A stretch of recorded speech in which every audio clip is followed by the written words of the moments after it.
በተለያዩ አካባቢዎች አሉ በዓልን በማስመልከት ያሉ ገበያዎች አሉ።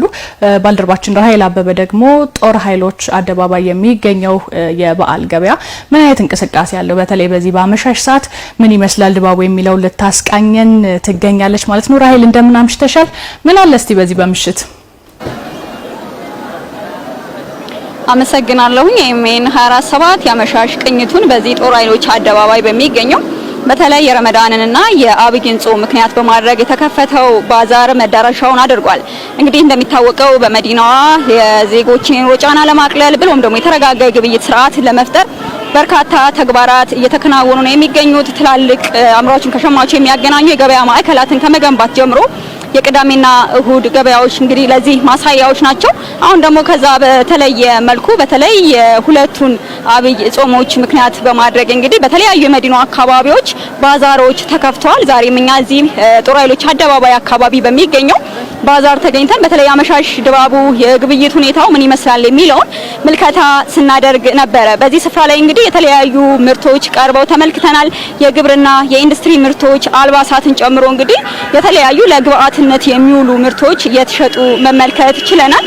ከዚህ ጋር ተያይዞ በአጠቃላይ እንደነዚህ አይነት የግብይት ስፍራዎች በየስፍራው መፈጠራቸው ለሸማቹ ማህበረሰብ ምን አይነት እድልን ፈጥሯል ብሎም ደግሞ የተረጋጋ የግብይት ሂደትን ከመፍጠር ከዋጋ ከጥራት አንጻርስ ያለው ሁነት በመልክ የሚገለጽ ነው የሚለውን የራሳችንን ምልከታ እንደዚሁም ዞር ዞር ያልን ሸማቾችንም ስናናግር ነበረ።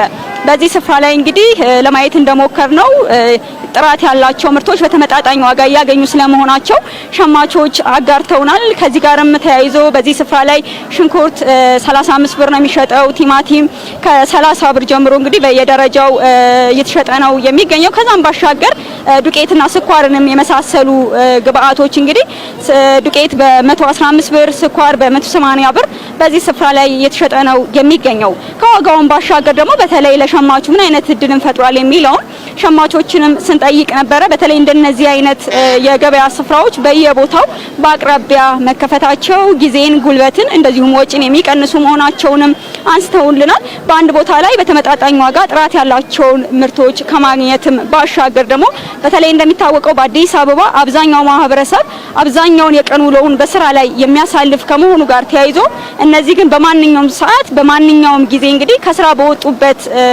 ሰዓት ምርቶችን በአግባቡ በተመጣጣኝ ዋጋ በአቅራቢያቸው እንዲያገኙ ስለመርዳቱም አንስተውልናል። ከዛም ባሻገር ደግሞ ከሸማቹ ማህበረሰብም ባሻገር ለነጋዴው ማህበረሰብ በተለይ የገበያ ትስስርን ከመፍጠር ጀምሮ ምርቶችን በጊዜ አቅርቦ ለሽያጭ ከማቅረብ ጀምሮ እንግዲህ የተሻለ እድልን የፈጠረና በተለይ እንደነዚህ አይነት ምቹ የገበያ ስፍራዎች ባለመኖራቸው አምራቾችም ገበያ ምርቶቻቸውን ገበያ ላይ አውጥተው የሚሸጡበት እድል አናሳ መሆኑን አንስተው አሁን ግን እንደነዚህ አይነት ባዛሮች እንግዲህ ምርታቸው ሳይበላሽ በጊዜ ለሸማቹ ማህበረሰብ እንዲያቀርቡም ስለረዳቸው አንስተውናል። በአጠቃላይ እዚህ አካባቢ ያለው የምሽት ድባብ አይመስልም። ገበያው እየተሳለጠ ሸማቾችም የሚፈልጉትን ነገር እንግዲህ በአንድ ስፍራ ላይ እያገኙ ነው የሚገኘው። አሁናዊ መልኩ ይህን ይመስላል። አመሰግናለሁ ራሄል። መልካም ምሽት ይሆንልሽ።